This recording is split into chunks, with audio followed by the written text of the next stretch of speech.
Alright, it's day 3 here on this little Jeep. As you can see here, we've got a little issue outside. So there's not going to be really any work done today. I still need fenders, so we're going to go have some fun maybe.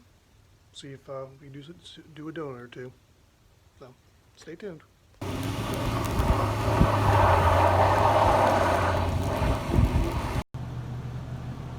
That thing is officially a riot in the snow.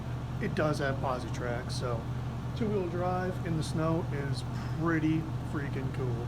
And we're gonna keep driving around today. Why not? This is probably the most quiet XJ I have ever owned in my life. You can hear a pin drop in this thing.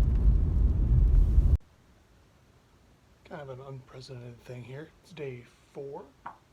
It's still snowing, oddly enough. So probably won't get much work done again today, but I'm gonna make a parts run. I think I may have found a set of fenders, so we're gonna go try to do that. And if we get those, then we will definitely come back here and get some more stuff done. So we made it down here to the junkyard here in Charlotte, and it's still snowing. They on their website it showed they had a 2000 Cherokee that got on the lot December 7th. It's what, December 10th now, so it's only been here for 3 days. So I was super excited to get up and come down here this morning, but come to find out here, the 2000 Grand Cherokee, even on the website it showed it had a 4.7 in it and all that stuff. So I was like, well, it can't be a Cherokee if it has a 4.7, but it's always worth just coming down here to check it out. I mean, it's only a 10-minute drive, but yeah, it's a bust. They don't have anything here, so we're gonna head back up there to Concord, and maybe I'll work on my body fab skills, try to fix these fenders, but I doubt that's gonna happen. Alright, it's day 4. Still dealing with that snowstorm here in Charlotte, or rather the aftermath of it. So we're running down 77 right now in this thing, going 70 mile an hour. Smooth as can be, ride's great. What I wound up doing was I scanned for codes, found some live data with the scanner. What we ended up finding was it kept having a momentary blip, like it would lose power momentarily. The idle was kind of erratic every now and again.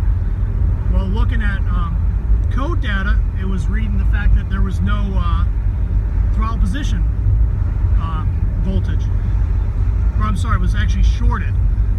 So I looked at data, and the TPS voltage was maxed out at 5 volts, which 5 volts would indicate that it thinks that the throttle's wide open all the time.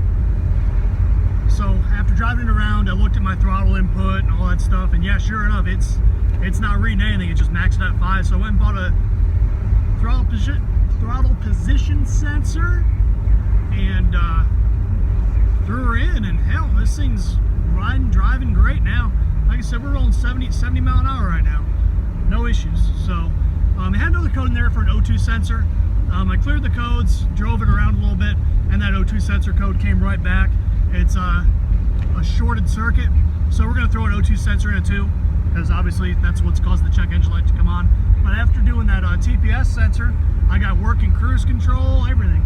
So this is turned out to be pretty damn good.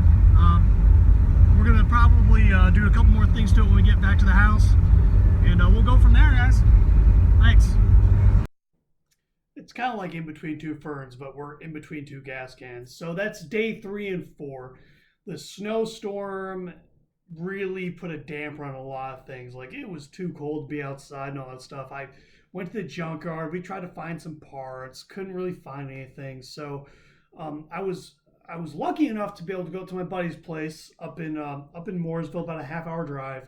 And we threw the scanner on it, and we found a couple codes, and replace the TPS so the thing drives great. I'm able to drive down the interstate at 75 mile an hour. Like, thing drives great now. So now we're going to move into what is it, day 3 and 4. So yeah, we're going to move into day 5, and I think that we're going to get a lot more done on day 5, and hopefully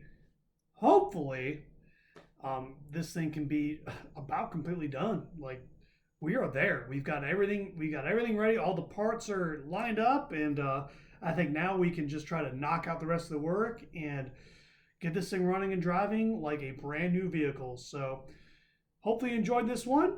Watch the next one and see what happens. Thanks.